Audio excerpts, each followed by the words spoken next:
Hello दोस्तों, आप लोग देख रहे हैं fast coaching centre by Upendra sir का चैनल। और आज की इस वीडियो में हम लोग कारक का अध्ययन करने वाले हैं। विश्वास रखिए कि अगर आप कहीं भी कारक नहीं पढ़े हैं ना, तो पूरा बिल्कुल जीरो से मक्खन की तरह ना आपके दिमाग में कारक डाल देंगे हम। कैसे? तो देखिए कैसे डाला जाता है। यह है आपका चैप्टर कारक।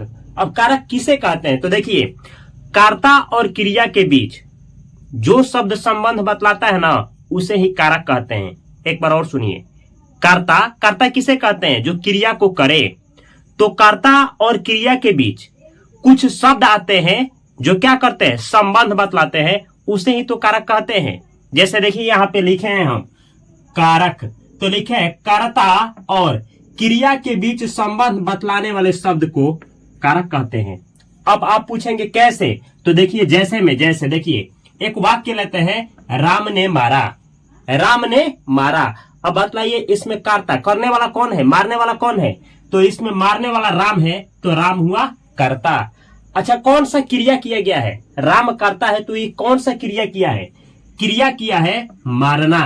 आइए बतलाइए, कर्ता ये हुआ, क्रिया ये हुआ, तो इन दोनों को जोड़ने का काम कौन किया है? ने। तो यही जो ने है ये कारक है। यानी कारक क्या करता है? कर्ता और क्रिया के बीच संबंध बतलाता है। कर्ता क्या हो सकता है? कर्ता आपका संज्ञा या सर्वनाम हो सकता है। एक और उदाहरण लेते हैं, देखिए, राम ने रावण को तीर से मारा। अब देखिए, किसने तीर से मारा? तो राम ने। राम हुआ क्या चीज? कर्ता। इसमें क्रिया कौन सा हुआ है? कौन सा क्रिया हुआ है? मारना। किसको मारा? किसको गया है? तो रावण को मारा गया है। अब ये देखिए, इसमें आप देखिएगा तो ये जो ने है, ने क्या है? कारक है। से में से ही को क्या है? कारक है। और ऐसे ही नहीं, देखिए इसमें जो से आया है ना, ये भी कारक है। इस वाक्य में तीन तीन कारक है। अब आप पूछेंगे हम कैसे पहचान जा रहे हैं कि ये कारक क्या होता है? कैसे हम जान जा रहे हैं कि ये ने को से ये कारक है? विश्वास रखिए, थोड़ा सा समय दीजिए, आपके दिमाग में हम डाल देंगे। ये देखिए यहाँ पे हम लिखे हैं, पहले ये जानिए कारक का मतलब होता क्या है। कारक का मतलब होता है करने वाला। यानी कारक जो शब्द है, इसका शाब्दिक अर्थ, असली अर्थ, वास्तविक अर्थ ही होता है क्या चीज? करने वाला। तो कारक जब भी पूछे तो समझिएगा कि करने वाले के साथ में ही क्या लगा होगा? चिन्ह लगा होगा। अच्छा ये जानिए, चलिए आपको कारक का हम चिन्ह बतलाते हैं। कैसे? आप वाक्य जो बड़ा से बड़ा वाक्य होगा ना, तो कुछ शब्द है जिसको आप याद कर लेते हैं, या कुछ चिन्ह है जिसको आप याद कर लेते हैं ना, तो आप चिट्ठी में जान जाएंगे कि यही कारक है। अब वो शब्द और वो चिन्ह कौन कौन सा है, ध्यान से देखिएगा, सुनिए। यहाँ पे हम लिखे हैं, क्या लिखे हैं? देखिए, वाक्य में कारक को पहचानने के लिए जो शब्द या चिन्ह लगते हैं, वो कौन सा चिन्ह होता है? देखिए वाक्य में आप देखिएगा, ने होगा या को होगा, ये से होगा या का के की। यहाँ देखिए, रा रे री, ना ने नी, मे पै पर, ये शब्द जो जिस वाक्य में दिखाई दे समझिएगा कि इसमें कारक है। इसको क्या कहा जाता है? इन सभी को क्या कहा जाता है? इसको कहा जाता है कारक चिन्ह। ये कारक का चिन्ह है। इसी को कहा जाता है परसर्ग चिन्ह या फिर विभक्ति चिन्ह। तो देखिए, एक वाक्य दिया रहेगा ना, उसमें जब भी आपको कारक पहचानना हो तो उसमें देखिएगा रारे री, नाने नी, काके की, मे पे पर, ये शब्द जो है ये कारक को बतलाते हैं। इसी को कहा जाता है कारक चिन्ह या परसर्ग चिन्ह या विभक्ति चिन्ह। चलिए अब देखा जाए एक एक करके कि कौन सा कारक, कितने कारक होते हैं और कैसे आप पहचानेंगे। तो ये देखिए, हिंदी भाषा में जब कारक आपसे पूछा जाए कि हिंदी में कितने कारक होते हैं, तो याद रखिएगा कितने? तो 8। हिंदी में 8 कारक होते हैं। हिंदी भाषा में 8 कारक के भेद होते हैं। जैसे कि यहाँ पे हम लिखे हैं, देखिए हिंदी भाषा में कारक के कितने भेद होते हैं? 8। एग्जाम में पूछा जाता है कि हिंदी में कितने कारक होते हैं, याद रखना है 8 होते हैं।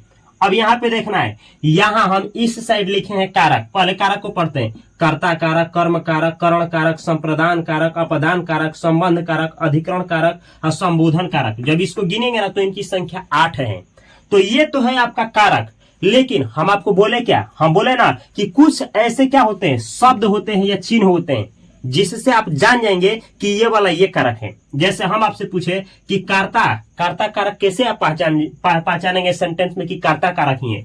कैसे आप किसी वाक्य में ये जानेंगे कि कर्म कारक है? कैसे आप किसी वाक्य में ये जानेंगे कि करण है कि संप्रदान है कि अपादान है कि संबंध है? तो इसके लिए यहाँ पे देखिए हम लिखे हैं, क्या लिखे हैं? कारक कहिए आप, या विसर्ग विभक्ति कहिए या प्रसर्ग कहिए, उसका चिन्ह लिखे हैं। देखिए ये है कारक।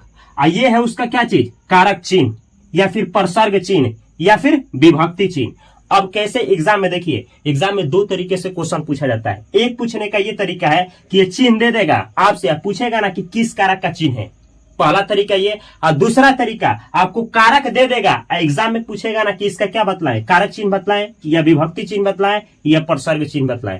और तीसरा तरीका क्या है कि आपको एक वाक्य ही दे देगा और उसमें आपको पहचानना होगा ना कि कौन सा कारक है।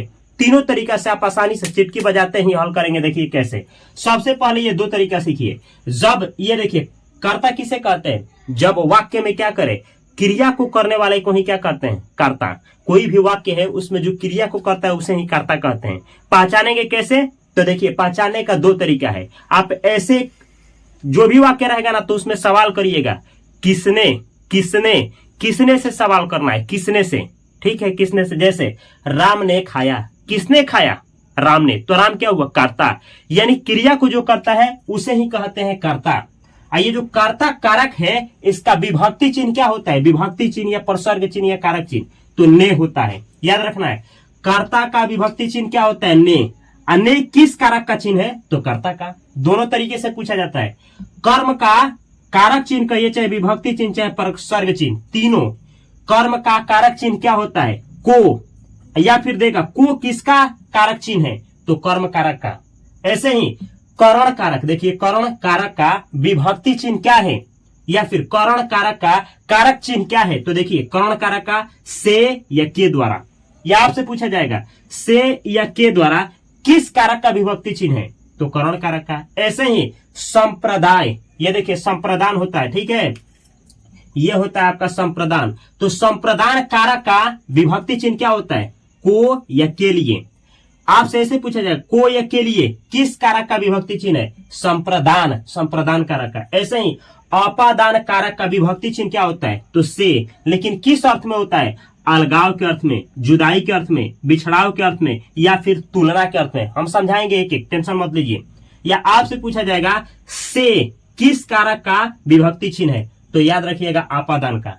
ऐसे ही संबंध कारक का, संबंध कारक का कारक चिन्ह क्या होता है या प्रसर्ग चिन्ह क्या होता है, तो देखिए संबंध कारक का होता है का, के, की, रा, रे, री, ना, ने, नी। या फिर आपसे उल्टा पूछेगा, काके की, रारे, री, नाने, नी किस कारक का प्रसर्ग चिन्ह या विभक्ति चिन्ह या कारक चिन्ह है, तो आप आंसर करेंगे संबंध कारक का। सेम ऐसे ही अधिकरण कारक का, अधिकरण कारक का कारक चिन्ह क्या है, तो अधिकरण का याद रखना है, में, पै, पर। लेकिन ये क्या बतलाता है, स्थान का बोध कराता है, यह स्थान को बतलाता है। ऐसे ही उल्टा पूछेगा, में, पै, पर किस कारक का कारक चिन्ह है, तो याद रखिएगा अधिकरण का। सेम ऐसे ही संबोधन, ये देखिए लिखे हैं संबोधन। संबोधन का मतलब क्या होता है, किसी को बुलाना, तो संबोधन, संबोधन कारक का कारक चिन्ह क्या होता है, हे। ये देखिए इसका पहचान क्या है संबोधन का, ये देखिए जिस शब्द के लास्ट में ये वाला, इसको बोला जाता है विस्मयादि बोधक चिन्ह। जो शब्द रहे और उसके लास्ट में ये लगाओ, जैसे यहाँ शब्द रहेगा और शब्द के जस्ट बाद ये चिन्ह दिख जाएगा, आप जान जाएगा ना कि वो संबोधन कारक ही है, संबोधन कारक। जैसे हे, अरे, अहो, अजी, हे ईश्वर, ये सब क्या है, आपका संबोधन कारक है, समझे। या फिर आपको ऐसे शब्द दे देगा, पूछेगा कि कौन सा कारक है, तो संबोधन कारक। यह पूछेगा संबोधन कारक का प्रसर्ग चिन्ह क्या होता है, तो यही होता है, यह है उसका चिन्ह, समझे। और देखिए क्वेश्चन को कैसे पूछा जाता है, थोड़ा सा देखिए एक एक करके बतलाते हैं। जिस वाक्य में ने आ जाए, जैसे राम ने खाया, किसने खाया, राम ने, तो राम ने खाया उसमें आया है ना ने, ये आपका कौन सा कारक हुआ, कर्ता कारक, तो ये ने रहेगा। आज ये देखिए को कैसे रहेगा, को, तो ये देखिए कर्म किसे कहते हैं, जब कोई काम कर्ता करता है, कर्ता का जो कर्ता करता है ना, कोई भी कार्य कर्ता करता है, और कर्ता का जिस पे प्रभाव पड़ता है, कर्ता का जिस पे प्रभाव पड़े, यानी क्रिया का जिस पर प्रभाव पड़ता है उसी को क्या कहते हैं, कर्म। जैसे राम ने रावण को मारा, ये मतलब राम ने मारा है, लेकिन किसको मारा है, मारने का प्रभाव किस पे पड़ा है, रावण पर, तो रावण ही आपका, रावण क्या हो गया, कर्म हो गया। तो कर्म, कर्म कारक के साथ में उसका विभक्ति चिन्ह होता है को। नहीं समझ में आ रहा है तो एक एक करके समझाएंगे। यहाँ देखिए करण कारक, इसका उपयोग इसलिए होता है, देखिए करण कारक ये बतलाता है कि कोई क्रिया जो है ना किसी वस्तु के द्वारा, किसी उपकरण के सहयोग से किया जा रहा है। जैसे मैं मुंह से बोलता हूं, मैं मुंह से बोलता हूं, किससे, मुंह से, वह साइकिल से आती है, आप कलम से लिखते हैं, तो ये सारा जो क्रिया हो रहा है ना, सारा जो काम हो रहा है किसी न किसी वस्तु के द्वारा किया जा रहा है, किसी न किसी उपकरण के द्वारा किया जा रहा है। तो जब कोई क्रिया किसी व्यक्ति के द्वारा, किसी वस्तु के सहयोग से या किसी उपकरण के सहयोग से किया जाता है तो समझ जाना है कि उसमें कर्ण कारक होता है। एक एक करके समझाएंगे डिटेल में, टेंशन मत लीजिए। संप्रदान, सब कुछ दान, ऐसे समझिए ना। संप्रदान का मतलब क्या? सब कुछ दान। अच्छा, सब कुछ दान का मतलब क्या होता है? कि दूसरे के लिए सब कुछ करना या फिर खरीद करके दूसरे को सब कुछ देना, ही संप्रदान, सब कुछ दान हो जाता है। तो जब वाक्य में यह बोध हो कि कोई व्यक्ति दूसरे के लिए कोई काम कर रहा है, या कोई व्यक्ति किसी दूसरे के लिए कुछ खरीद रहा है, या कोई व्यक्ति किसी को कुछ दे रहा है, तो ऐसे ही वाक्यों में होता है संप्रदान कारक। जैसे राम ने रावण को भीख दिया, मैंने आपके लिए एक सेव खरीदा, उसने आपको एक फल दिया। इन सभी वाक्यों में देख रहे हैं कुछ ना कुछ दिया जा रहा है। मैंने आपके लिए वह काम किया। तो जब वाक्य में कोई काम दूसरे के लिए किया जाए, या कोई वस्तु या कुछ भी खरीदा जाए, या कोई चीज किसी को दिया जाए, तो सब कुछ दान, संप्रदान कारक होता है उसमें। ऐसे देखिए, आपादान का मतलब होता है जुदाई, बिछड़ाव, अलगाव, सेपरेट हो जाना। जब देखिए, जब क्या होगा, कोई व्यक्ति से जुदा होगा, या कोई व्यक्ति कोई वस्तु से जुदा होगा, या वस्तु कोई व्यक्ति से जुदा होगा, यानी जुदाई होगा, तो समझिएगा वाक्य को पढ़ना है। जब उसमें बिछड़ाव, जुदाई, अलगाव का बोध होगा, समझ जाइएगा कि उसमें क्या है, आपादान कारक है। जैसे पेड़ से पत्ते गिरते हैं, कहां पेड़ और कहां पत्ते। ट्रेन पटना से निकल पड़ी, कहां पटना और कहां ट्रेन। वह मुझसे बिछड़ गई, कहां वह और कहां मैं। वह आपसे जुदा हो गया, कहां वह और कहां आप। समझे? ये देखिए, मार्कर से ढक्कन गिर गया, कहां मार्कर और कहां ढक्कन। देख रहे हैं, अलग हो रहा है। तो अलगाव में किसका प्रयोग होता है? अपादान कारक का। सेम ऐसे ही संबंध बतलाना हो दो व्यक्तियों के बीच, या दो वस्तुओं के बीच, या किसी भी व्यक्ति वस्तु के बीच क्या बतलाना हो? संबंध बतलाना हो, समझिएगा उसमें संबंध कारक है। जैसे ऐसे देखिए ना, वह मेरा भाई है, मेरा भाई है, किसका? इस वाक्य में संबंध बतलाया गया, उसका और मेरा। उसमें रा भी आया है। देखिए, वह अपनी मकान है, देखिए मकान और मेरा संबंध है, अपनी, लास्ट में नहीं आया, देख रहे हैं, नी। ऐसे ही नाने नी, काके की रारे री, संबंध बतलाने के लिए उपयोग किया जाता है। ये देखिए, जब ये बतलाना हो कि क्रिया कहां हो रही है, स्थान बतलाना हो, तो मैं पे पर। जैसे देखिए ना, गाड़ी में तेल डाल दो, तेल डालने की क्रिया कहां हो रही है? गाड़ी में। तो गाड़ी में हो रही है ना, तो ये है आपका अधिकरण कारक। सेम ऐसे, पेड़ पर पंछी बैठी है, पंछी कहां बैठी है? पेड़ पर। तो अब इसमें अधिकरण कारक। टेबल पर किताब है, किताब कहां है? टेबल पर, अधिकरण कारक। ऐसे ही ये देखिए, संबोधन कारक। संबोधन कारक का पहचान क्या है? हे ईश्वर भला करो, हे प्रभु, हे दीनानाथ, हे हरिओम, सबका भला करो। अब इन सभी वाक्यों में क्या है? संबोधन कारक है। चलिए एक एक करके इन 8 को देखते हैं डिटेल में, फिर क्वेश्चंस कैसे पूछा जाता है आप ऐसे चिटकी बजाते ही हल करेंगे। तो देखिए आप कैसे कर्ता कारक को पहचानेंगे। यहां पे हम लिखे हैं, कर्ता कारक के विभक्ति चिन्ह ने होता है। वाक्य में कैसे आप जानेंगे कि कर्ता कारक है? तो जब वाक्य में कर्ता के बाद ने देखे, कर्ता की तुरंत बाद आपको ने देखे, समझिएगा कि कर्ता कारक है।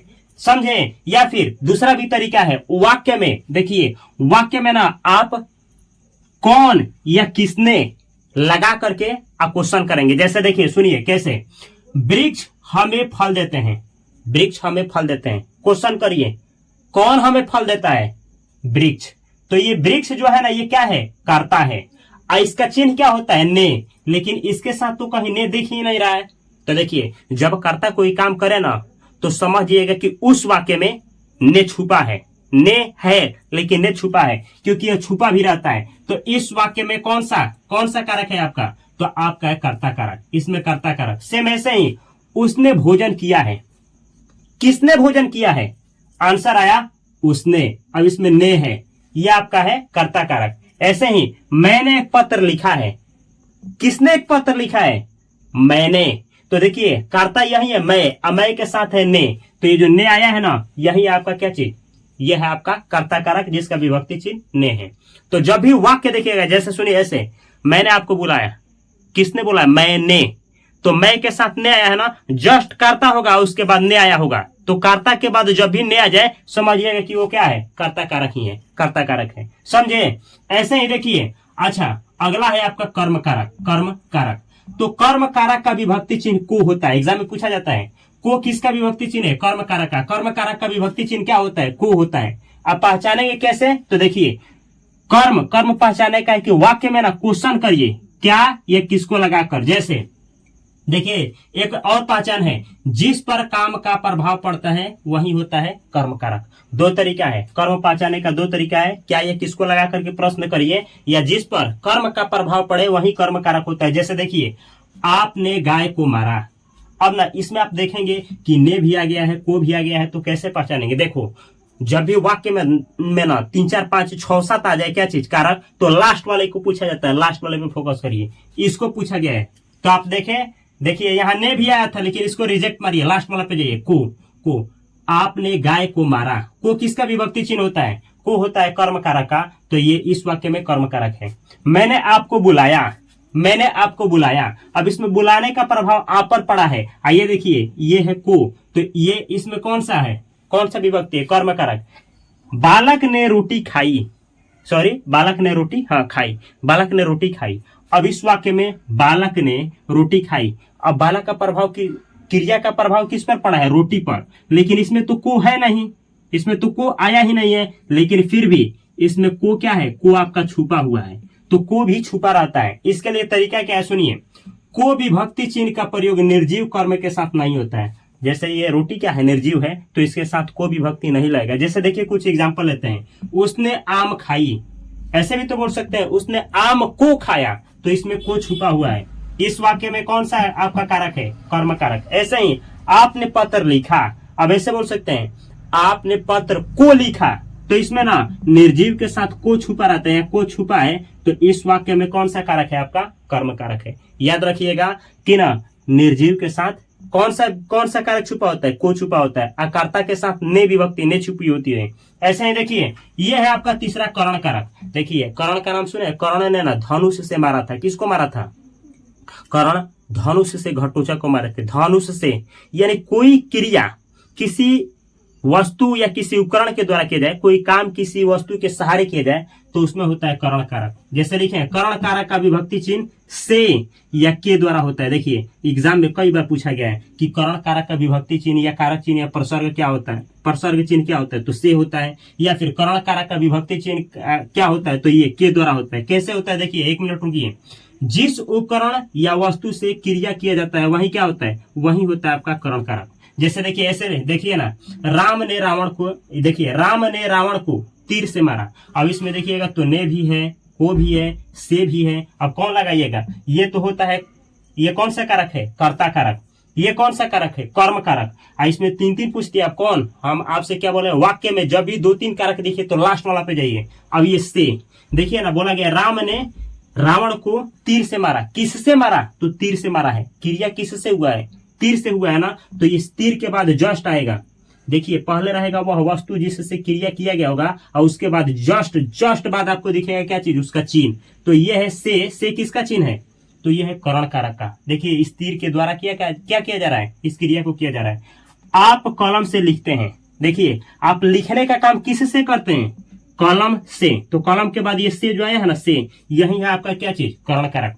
एक और वाक्य, उसने फल को चाकू से काटा। ये देखिए, चाकू से, तो ये जो है ना से, ये क्या है? से है कर्ण कारक। ये कर्ण है, कर्ण। ये देखिए, उसने दांत से काटा। तो ये देखिए, दांत से काटने का काम किससे हुआ? दांत से। तो ये है आपका क्या चीज? यही है आपका कर्ण कारक। तो देखिए, ऐसे जब कोई क्रिया जो है ना, जब वाक्य को पढ़ा जाता है, वाक्य को पढ़ने पे जब पता चला ना कि कर्ता किसी वस्तु के द्वारा या किसी उपकरण के द्वारा कोई काम किया, तो समझिएगा कि उसमें कौन सा विभक्ति है? आपका ये कर्ण कारक है। समझे? जैसे देखिए, हम बोल रहे हैं, मैंने आपको कलम से बोला, मैंने आपको माइक से बोला। किससे बोला? माइक से। बोलने का क्रिया माइक से हुआ ना, तो ये माइक से, इसमें कौन सा कारक है? आपका कर्ण कारक। ऐसे ही वह साइकिल से आई। किससे? साइकिल से। तो साइकिल से कौन सा आपका कारक हुआ? कर्ण कारक। तो जब भी कर्ता कोई काम किसी वस्तु के द्वारा करे, यानी किसी वस्तु के सहारे करे, समझिएगा कि उसमें कौन सा कारक है? आपका है कर्ण कारक। चलिए और देखते हैं अगला कारक। तो ये देखिए, ये है आपका चौथा संप्रदान कारक। हम आपसे क्या बोले थे, संप्रदान यानी सब कुछ दान। सब कुछ दान कैसे होता है, किसी के लिए सब कुछ खरीद करके देते रहिए, सब कुछ दूसरे के लिए ही करिए। तो ऐसा वाक्य आ जाएगा, आएगा ना तो समझिएगा कि उसमें संप्रदान ही कारक है। जैसे देखिए हम लिखे भी हैं, संप्रदान कारक का विभक्ति चिन्ह क्या होता है, तो देखिए विभक्ति चिन्ह होता है को या के लिए। को मतलब क्या, दूसरे के लिए कुछ करेंगे। जैसे देखिए ना यहाँ पे हम लिखे भी हैं, संप्रदान का अर्थ होता है देना। संप्रदान का अर्थ ही होता है देना। जब कर्ता किसी और के लिए करता है, यानी कोई काम करता है, या किसी को कुछ देता है, या देने के लिए खरीदता है, तो समझ जाना है कि उसमें कौन सा कारक है, उसमें होता है संप्रदान कारक। नहीं समझे, देखिए उदाहरण लेंगे समझ जाएंगे। जैसे देखिए, राम ने रानी को फूल दिया। वाक्य को अच्छा से पढ़िए, राम ने रानी को क्या किया है, फूल दिया है। तो जब वाक्य में कोई व्यक्ति किसी को कुछ देता है या खरीदता है किसी के लिए, उसमें होता है कौन सा कारक, संप्रदान कारक। इस वाक्य में संप्रदान कारक। अगला वाक्य, उसने माँ के लिए दवा लाया। कोई व्यक्ति किसी के लिए कुछ लाता है, देता है, खरीदता है, तो उसमें क्या होता है, संप्रदान कारक। इसमें संप्रदान कारक है। अगला देखिए, राजा ने ब्राह्मण को धन दिया। राजा ने ब्राह्मण को क्या दिया, धन दिया। अब इसमें देखिए आप कहेंगे ने भी है, को भी है, तो फिर कर्ता कारक क्यों नहीं लगाए, को। हम क्या बोले हैं कि जब वाक्य में 2-3 कारक दिखाई दे तो लास्ट वाले पे जाइएगा। ब्राह्मण को धन दिया, को। राजा ने ब्राह्मण को क्या किया, धन दिया, को। ये को, जब कोई चीज किसी को दिया जाता है उसमें संप्रदान कारक होता है। आप अपनों के लिए पढ़ते हैं। देखिए, आप अपने लिए नहीं, अपनों के लिए पढ़ते हैं। तो ना, कोई काम जब दूसरों के लिए किया जाता है तो उसमें कौन सा कारक होता है, संप्रदान कारक। समझे, तो ये व्यक्ति जो है ना, आप अपने लिए नहीं, अपनों के लिए पढ़ते हैं, यानी दूसरों के लिए पढ़ते हैं, क्या हुआ, संप्रदान कारक। ऐसा देखिए, अगला कारक है आपका अपादान कारक। अपादान, अपादान का मतलब जानते हैं क्या होता है, अपादान का मतलब होता है जुदाई, बिछड़ाव, अलग हो जाना, सेपरेट हो जाना, यानी ब्रेकअप होना, ऐसे समझिए ना। देखिए ऐसे देखिए हम लिखे हैं, अपादान कारक का विभक्ति चिन्ह क्या होता है, तो अपादान कारक का विभक्ति चिन्ह से होता है, से होता है। लेकिन याद रखिएगा, वाक्य से अर्थ क्या होगा, वाक्य जो है किस चीज का अर्थ बोध कराएगा। तो वाक्य जब आप पढ़िएगा ना, अच्छा से वाक्य को जब पढ़ेंगे तो उसमें अलगाव का बोध होगा, या जुदाई का, या बिछड़ाव का, या फिर ना तुलना किया गया होगा, तुलना का बोध होगा। नहीं समझे तो देखिए, पेड़ से पत्ते गिरते हैं। देखिए से आया है आपका, ये से किसका चिन्ह होता है, से किसका होता है, अपादान कारक का। पेड़ से पत्ते गिरते हैं, कहाँ पेड़ और कहाँ पत्ता, जुदाई नहीं हो रहा है, हो रहा है, तो इसमें कौन सा कारक है, अपादान कारक।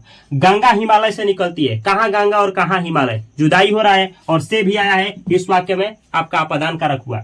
वह पटना से दिल्ली गया, कहाँ पटना और कहाँ दिल्ली, जुदाई बिछड़ाव हो गया है, तो इसमें जो से है ये अपादान कारक है। ट्रेन स्टेशन से चल पड़ी, कहाँ ट्रेन और कहाँ स्टेशन, छूट गया, तो इसमें भी से जो आया है वो कौन सा कारक हुआ, अपादान कारक। तो देखिए अलगाव, जुदाई, बिछड़ाव आया है, सब कुछ आया है। अब अगला एग्जांपल, तुलना का बोध भी होता है, तुलना का। जैसे देखिए, राम रवि से अच्छा है। देखिए तुलना हुआ है, राम और रवि में तुलना हुआ है, तो राम जो है ना रवि से क्या है, अच्छा है, से आया है, ये हुआ आपका अपादान कारक। ये देखिए, रानी सीता से सुंदर है, तुलना हुआ है, रानी जो है ना सीता से क्या है, सुंदर है। इस वाक्य में से भी आया है, तुलना भी हुआ है, तो ये अपादान कारक। सीता गीता से बड़ी है, सीता बड़ी है किससे, गीता से, तो इसमें तुलना भी हुआ है, असे भी आया है, तो ये आपका हुआ अपादान कारक। ऐसे ही आप 2-3 कमेंट बॉक्स में सेंटेंस कमेंट करिए। हम बढ़ते हैं आगे 6वां आपका कारक की तरफ। तो ये देखिए अगला आपका है संबंध कारक। संबंध कारक क्या होता है, तो देखिए संबंध कारक का मतलब होता है कि इसमें ना किसी संज्ञा और किसी सर्वनाम का संबंध बतलाएगा। संज्ञा संज्ञा से, या सर्वनाम सर्वनाम से, या संज्ञा का सर्वनाम से, या सर्वनाम का संज्ञा से क्या होगा, संबंध बतलाया जाएगा, अधिकार बतलाया जाएगा। देखिए कैसे, देखिए ना, सुनिए ऐसे। संबंध कारक का विभक्ति चिन्ह पर सर्ग चिन्ह होता क्या है, तो संबंध कारक का विभक्ति चिन्ह होता है का, के, की, रा, रे, री, ना, ने, नी होता है। समझे, ये सब ना, सबका सब क्या है, ये संबंध कारक का विभक्ति चिन्ह है। अब कैसे आप पहचानेंगे, देखिए यहाँ पे लिखें, जब किसी संज्ञा या सर्वनाम का संबंध किसी दूसरे संज्ञा या सर्वनाम के साथ बतलाया जाता है तो उसमें कौन सा होता है, संबंध कारक होता है, उसे ही संबंध कारक कहते हैं। जैसे देखिए ना, वाक्य से क्लियर होगा, उस नदी के किनारे वृक्ष है, उस नदी के, वृक्ष का संबंध किससे, उस नदी के किनारे से, संबंध बतलाया गया है, इसमें क्या करके संबंध बतलाया। ऐसे ही राम का लड़का दिली है, किसका लड़का, राम का, तो देखिए ना, राम का और लड़का का संबंध बतलाने के लिए क्या आया है, समझे, तो ये संबंध कारक है। ऐसे ही वह मेरी कलम है, देखिए संबंध बतलाया गया, किसका कलम है, मेरा और उस कलम का संबंध है। ये देखिए री भी आया है, री, रारे री देख रहा है ना, री, तो मेरी कलम। ऐसे ही वह अपना घर है, संबंध बतलाया है, घर और अपना का संबंध है उसमें, ये देखिए ना आया है, तो ये क्या है आपका संबंध कारक है। तो जब संबंध बतलाया जाए, जैसे वह जो खेल वह मेरा भाई है, वह मेरा मकान है, वह आपका कलम है, वह आपका रुपया है, संबंध बतलाया जाएगा, संबंध, तो उसे ही कहेंगे संबंध कारक, करारे री नाने नी काके की आपका विभक्ति चिन्ह होता है। अगला देखिए अधिकरण कारक। अधिकरण कारक का मतलब क्या होता है, यह बतलाता है कि क्रिया जो घटित हो रही है ना कहाँ पे हो रही है, स्थान, स्थान बतलाता है। जैसे देखिए यहाँ पे लिखे हैं अधिकरण कारक का विभक्ति चिन्ह होता है मे पे पर, याद रखिएगा मे पे पर किसका होता है, अधिकरण कारक का।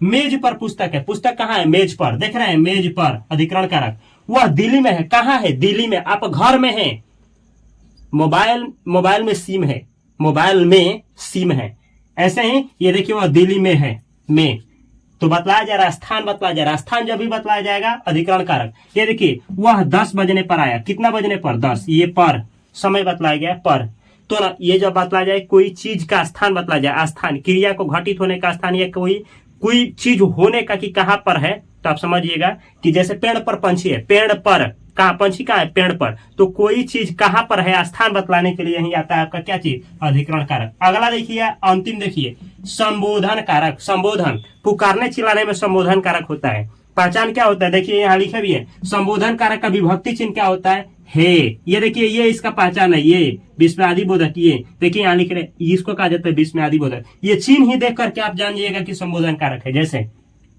हे ईश्वर, देखिए आया है, हे, अरे, अहो, अजी, कोई भी शब्द हो सकता है, यहाँ शब्द रहेगा, लास्ट में ये रहेगा। जैसे देखिए यहाँ लिखे जिस शब्द से किसी को बुलाया या पुकारे जाने का बोध उसे संबोधन कारक कहते हैं। जैसे देखिए अरे मोहन आओ, आपको दे देगा ये वाक्य, अरे मोहन आओ, इसमें कौन सा कारक है, तो ये देखते ही कौन, ये चिन्ह देखते ही आप जान जाएंगे, ये चिन्ह देखते ही कि ये संबोधन कारक है। अजी सुनो, ये देखिए अजी के बाद ये आया है, जस्ट आया होगा, संबोधन कारक। हे यहाँ आओ, तो देखिए हे के बाद जस्ट आया है, संबोधन कारक।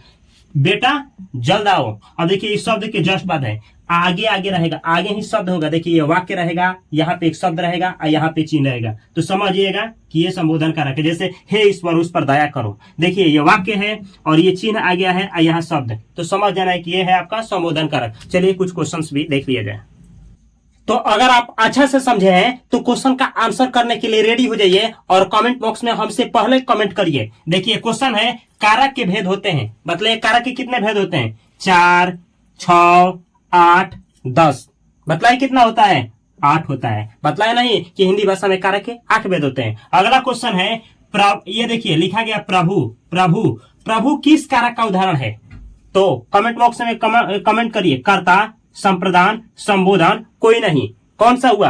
देखिए आपसे हम बतलाए थे कि अगर शब्द दे दे और उसमें ये दिखाई दे तो आप जान जाइएगा कि संबोधन है, संबोधन। देखिए ये संबोधन है क्योंकि शब्द के बाद आया है ये विस्मयादि बोधक चिन्ह। अगला क्वेश्चन है ये देखिए वह साइकिल से गिर गई, वह साइकिल से गिर गई किस कारक का उदाहरण है, इस वाक्य में कौन सा कारक है, देखिए इस वाक्य में कौन सा कारक है, संबोधन, इसमें बुलाने का बोध होता है, तो ये तो है नहीं। आपादान, आपादान में कुछ देने का बात होता है या तुलना का बात होता है, इस वाक्य से ना कुछ दिया जा रहा है ना तुलना हो रहा है। संप्रदान, हाँ संप्रदान में क्या होता है, दिया जाता है, सॉरी संप्रदान में दिया जाता है। आपादान, आपादान में क्या होता है, तो आपादान में कोई चीज ना किसी चीज से जुदा हो जाता है, बिछड़ाव हो जाता है। तो देखिए ना लड़की जो है साइकिल से क्या हो गई है, बिछड़ गई है, तो इसमें है आपका आपादान कारक, अकर्म तो है नहीं। अगला देखिए आपने मुझको किताब दिया, आपने मुझको क्या दिया, किताब दिया, किस कारक का उदाहरण है, आपादान। आपादान में क्या होता है, बिछड़ाव, इसमें बिछड़ाव नहीं हो रहा है। संप्रदान, सब कुछ हो जाता है दान, यानी इसी में देखिए इस वाक्य में किसी चीज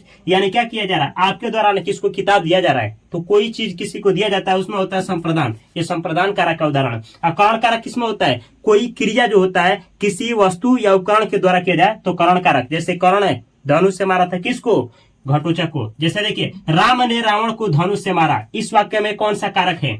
अब देखिए अब आपका मामला फंस जाएगा क्योंकि ने है, को है, से है, सब कारक होता है, कौन लगाइएगा। हम आपसे क्या बोले थे, जब वाक्य आ जाए तो लास्ट वाले को टिक आउट करना है। यहाँ पे से का पूछा गया है, से, धनुष से, तो कोई चीज से किस में काम होता है, धनुष से, ये करण कारक है। लेकिन रुक जाइए, अगर ऐसे कर दे, यहाँ पे ऐसे कर दें, इसको ऐसे करके बोले ना कि इस वाक्य में रेखांकित भाग का क्या करिए, रेखांकित भाग का कारक बतलाइए, तो ये रेखा कर दिए, यानी इसका बतलाना है, तो ये को कर्म को है, कर्म कर्म हो जाता है, कर्म कारक। अगर यहाँ पे चिन्ह करता तो ये कर्ता कारक हो जाता, लेकिन कोई चिन्ह नहीं दिया था, तो 3-4 इसमें क्या था, कारक था, तो लास्ट वाले को पकड़ करके ही चला जाता है। समझे? अगला क्वेश्चन देखिए, वह प्रतिदिन स्कूल जाता है, इस वाक्य में कौन सा कारक है? क्या कर्म कारक है, कर्ता कारक है, कर्ण कारक है, संबोधन कारक है? देखिए, कर्ता जब कोई क्रिया को करता है और उसमें विभक्ति चिन्ह नहीं हो तो समझ आ जाता है, क्या समझा जाता है कि उसमें ने छुपा है, यानी ना वह प्रतिदिन स्कूल जाता है, यानी उसके द्वारा क्या किया जाता है, प्रतिदिन स्कूल जाया जाता है। इसमें ना क्या कर्म कारक है?